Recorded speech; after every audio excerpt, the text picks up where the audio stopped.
and those in the PDP in Bauchi should know that it's only a segment of the larger country which has 36 of each type, plus the federal government.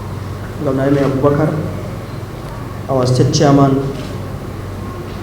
other members of the state executive of APC in Bauchi State, our elders, my colleagues, Assalamu alaikum. As been requested by our father, in brief, the story started on Thursday. Larry, you should come. On Thursday, which was 14th day of June 2019, when suddenly we were about going into a plenary session. That was even before winding up the 8th Assembly. Around 9, a letter was brought into the Assembly complex from the office of the head of civil service of the state, addressing the clerk of Bauchi House of Assembly alongside 2 or 3 other permanent secretaries for a redeployment, and it was immediate that he should hand over within the shortest time possible. In fact, that day we could not even go to the plenary, so he handed over within the next 30 minutes. Then we felt something was coming up, something was fishy, but we just remained on the watch out. There was a proclamation for the inauguration of the 9th Assembly against Monday, which was 17th June 2015 at 10 a.m. And all members elect were served with an invitation, a formal invitation letter to that effect. To our greatest surprise, Sunday around 9:30 p.m., over a local radio, that is Bauchi Radio Corporation and the state television, an announcement was aired that the inauguration was postponed to 20th, which was Thursday, 10 o'clock. But no formal notification was served to any of us. We don't know the PDP members, but at least 21 of us, none of us was served the postponement. And later, that was in the morning, when people were, that is 30 minutes, 45 minutes after the announcement from on the radio and the television, then the purported clerk, that was the second aspect of even the whole scenario. We have a clerk and we have a deputy clerk. But one letter of redeployment, the clerk came, they said he should hand over to Director Legal, who is there on even secondment because from the Ministry of Justice. He's not even a staff of the House of Assembly, but at least he has been serving as our Director Legal. So that issue, Mr. Chairman and the National Executive, I hope it will be noted equally. So they sent in a text message to the staff of the House of Assembly that it was, that Monday was declared a work-free day. And not only a work-free day, that no staff should even go to the Assembly complex. To our surprise, that Monday, the Assembly was even sealed up. In fact, some policemen were even on guard. We decided among ourselves, because we called a meeting, to discuss, decide, because our intention was for us to go, since we were not formally informed of the postponement. We only had it over the radio, but in the normal nature of APC, law abiding, we decided to keep watching the drama. So we continue to be ourselves and resolve with even some of our elders that let us wait for the Thursday to come. So on Wednesday, they issued another letter formally intimating us of the inauguration against Thursday, 10 o'clock. We were having some speculations. So we alerted all those concerned, like the security agencies, of the possibility, not even for the sake of doing what they did, but for the sake of safeguarding the premises, that they should help us so that that day they should only allow those that are duly invited. All of us were given a chance of, apart from ourselves, 2 other people were given the chance, that is by each member elected, to invite 2 people. But to our surprise, because we met and we decided to be up and doing. So we decided to at least gather by 7:30, and we started moving to the assembly complex. To our surprise, we even entered the chamber some 10 minutes to 8. As we arrived, we saw 11 members with some 2 former senators and the spokesman of the governor seated. That have been concluded elections, they saw in the purported speaker. So to us, we said we are going to remain in the chamber, because as they saw us, they just got jittery. In fact, as we started to create some commotion, as asking the circumstances for what happened, so they just announced the adjournment of the session and they went out. So we decided to remain in the chamber because the invitation was against 10 o'clock. And not only because of the invitation, the standard of even the Bauchi House of Assembly says all issues, that is official transaction, starts at 10 to 1, and if there's any need to exceed, from 1 o'clock, the order 5 of the standard order has to be suspended. Then you can do it after around 6. So we decided to remain in the chamber until 10 o'clock and see whether or not will be inaugurated. Unfortunately, while waiting, we just had a tear gas. In fact, Mr. Chairman, that in blue, who is an asthmatic patient, and one other had to be rushed to the hospital. So there was no option but to leave the chamber. Actually, the intention of the tear gas was for them to have the chamber empty. So immediately we came out, they just locked the chamber. So, but we remained within the premises. In about 10-15 minutes later, they still released another tear gas. Well, there was no option but to leave the main complex building and went outside. We took him and the other person to hospital, a big teaching hospital for medical attention. They spent almost an hour or so before they returned. So what we did, in liaison with our legal department of the party, we felt it was going to be foolish of us to just leave the assembly complex without doing anything, because we will be left on defensive. So we waited for 10 o'clock, we added additional hour, which was 11, then we added 15 minutes.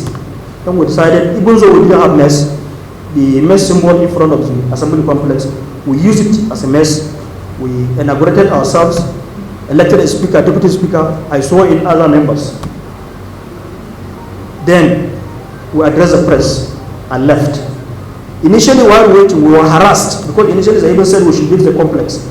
We resolved among ourselves that if we are going to be killed, we are not going to leave that complex until after 10 o'clock. So when the police really saw that we meant business, and through a lot of calls and counter calls, there's a hierarchy of the security agencies, they've decided to allow us, but at our own risk. To the extent one House of Representatives elect of Bauchi constituency, the person of Yakubu Abdullahi, Shehu Abdullahi, was there. In fact, at the point in time, before everybody, he was giving money to particularly police. So I said we should have it on record. So we snapped. And not only snapping, I said we should even send it viral. So Facebook and other sources like that, so for the whole world to see. And I went personally to brief I think, a deputy commissioner of police in charge of what was happening. So later on, he even pretended as if he didn't know it, but I directly showed it because it was just some meters away. So it's like he called one or two of them because of the implication of the snap. In fact, they were even trying to seize the handset. We stood our ground. So luckily enough, they could not do that. So that's in brief what transpired. So after our inauguration, we adjourned. We set till Tuesday because that's the next plenary day. But then the adjourned with no date of reconvening. Later, we learned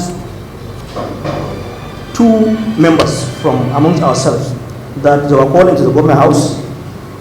They were threatened to do with their court issues, both pre- and post-election matters, and inducement of money. That if they so succumb they were going to advise those that went to court to withdraw, and there was a report that they gave us some money which I cannot substantiate, but they were able to swear them on into the assembly. So the remaining, as far as I'm concerned, we from the APC, so far we're only members elect. So whatever business they feel they will do in the nearest future, people going to do is out. And the news coming from the side of the executive is they will even close the assembly maybe to the next 6 months. If they need anything, they can decide to converge anywhere outside the assembly complex. But that will leave it to time to tell. So, sir, this in brief what happened. Our prayers, as we are before you, is for you to do everything possible to see that the right thing is done. That is by calling on the appropriate authority, especially the security agencies, to give enough cover for the proper inauguration of the 9th Assembly to take place. So the leaders should be formed and members elect sworn in accordance with the law. 2, as a party, because issue of proclamation of inaugurating an assembly is a constitutional issue. Section 105, Section 3 of the Constitution of the Federal Republic of Nigeria as amended. So it's a breach of the Constitution. Shifting from Monday to even Thursday, and even on Thursday it was not properly done. Secondly, sir,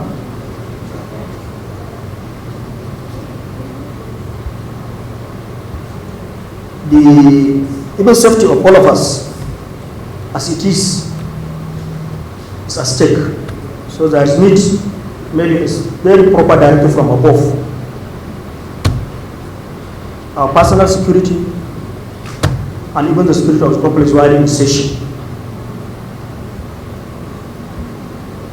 Most importantly, sir, this issue of litigations, pre-election and even post, they are seriously threatening all of us. They may be meaning what they are saying, but at least being human, and especially we don't know how long it's going to take, there is need to do everything possible to assist us in seeing that at least our case is pending before tribunals and even courts. Because there's one contentious issue of a pre-election matter that was even filed much later than the stipulated time. We're already in court, actually the Supreme Court level now. The lower court delivered, the appeal court delivered, they gave a judgment to somebody that is not even a party to the suit, because an APC man sued a colleague from APC in primary issues. But when the judgment came, they said the PDP man should take. Now before the Supreme Court, PDP sir. And now certificate of return was given to us. That is one from the APC. But using one of the senators from Bauchi State, in person of Nazir. This one, issues like this are not for camera. Okay, sir. I think you've taken note of the issue. All right. Okay, sir.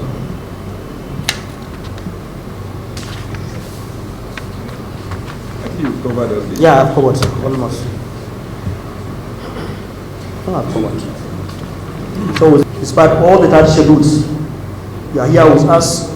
Not only that, sir, you have given us the opportunity to say details what really happened to us. So we're very proud of you and the entire working committee of our great party, sir.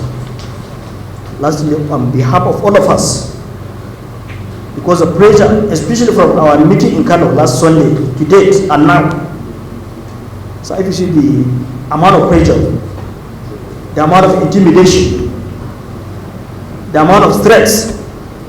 So as I'm talking to you after I left your office, I was called for a body to be told that a letter was written against me to vacate an official residence within 24 hours. To vacate? An official residence within 24 hours. I was sacked. It was in my house. So this is just one out of numerous others that is going on. So I am going to assure you, sir, that inshallah, we are going to remain as you see us. And not only we are assuring you, even the little few, we may end up bringing them back to the fold, because they have now realized what it takes to be loyal. As you always say, as the military say, there is no 99.9% loyalty. Loyalty should be 100%. We have promised ourselves before this, our elders, to the extent of taking like an oath that we are going to remain with APC, even if we are going to lose our lives. Because one of us here, in person, during a meeting which was on Tuesday, that was called by the governor, which was even first to be called at one of us, the APC and the PDP members elect. By his introductory speech, he started by trying to belittle the APC and our leader, and instantly in the government house, without fear, he was confronted with his own coins. To the extent that he even had to decide to leave us to continue with, I think, the SSG and the church staff. In fact, that was the end of the meeting. So that shows the extent of the sacrifice and the risk every one of us here is ready to take on behalf of you, on behalf of our great party, and on behalf of Nigeria and democracy, inshallah. Thank you very much. By the governor of Bauchi State to illegally resort to nocturnal tactics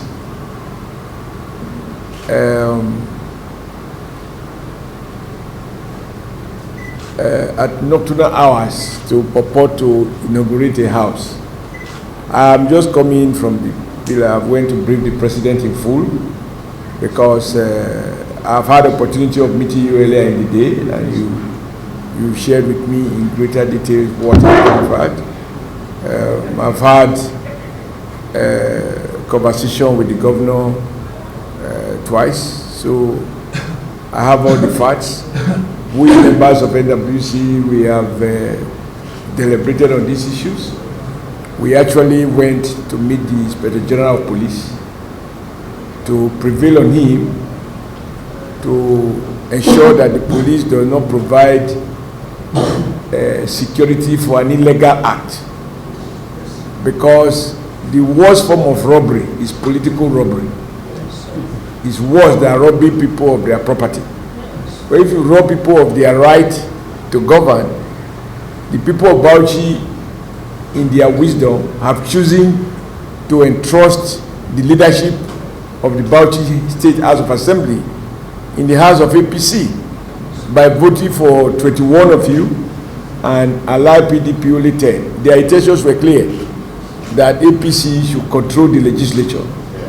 And there's nothing anybody can do in a democracy to change this fact. And the earlier the governor of Bauchi State come to tell with this reality, the better for him and the better for everyone. But I want to assure you that we are a party that believes in the rule of law. And you recall that our president will always say that the right of our citizens must be respected, even during election.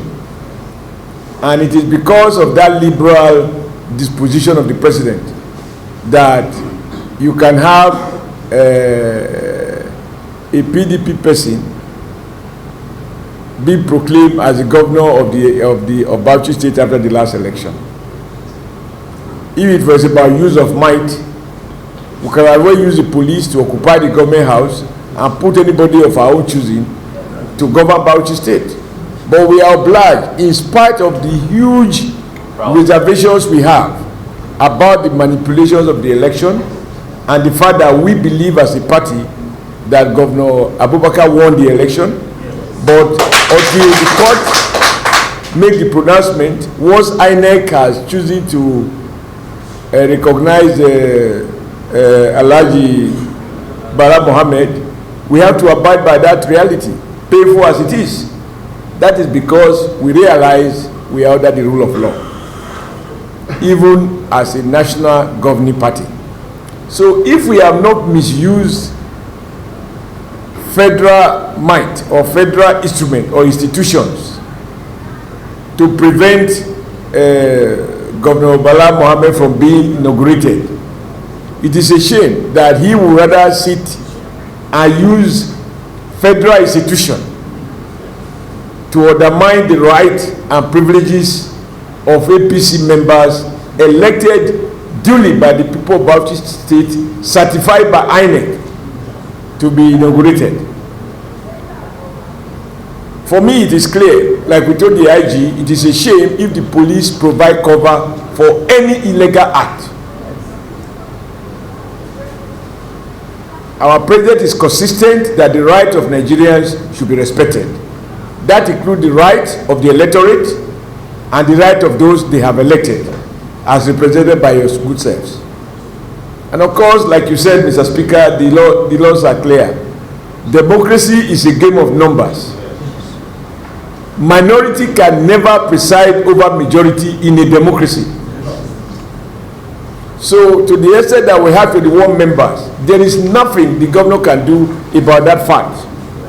In fact, I'm told we have APC 22, PDP 8, and the NNPP 1. So there's no way PDP can produce the speaker or produce the deputy speaker or produce the principal officers.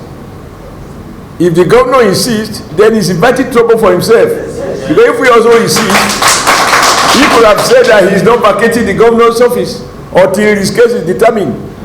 But if he submits to the rule of law, I don't think Governor Bala Mohammed, with all due respect to him, has any choice but to submit himself and the PDP in Bauchi to the rule of law. Yes. So I assure you, on behalf of the All Progressive Congress, that we stand by the statement that we made yesterday, that the purported election organized undercover with illegal use of Nigeria police to install a puppet against the wish of the majority of the members cannot stand, and by the special grace of God, it will not stand.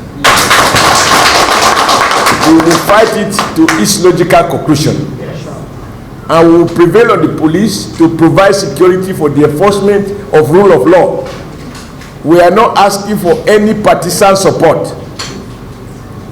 The parliament must be secured, because that is the business of the police and security agencies, to secure life and property. The parliament is the property of the people of Bauchi State.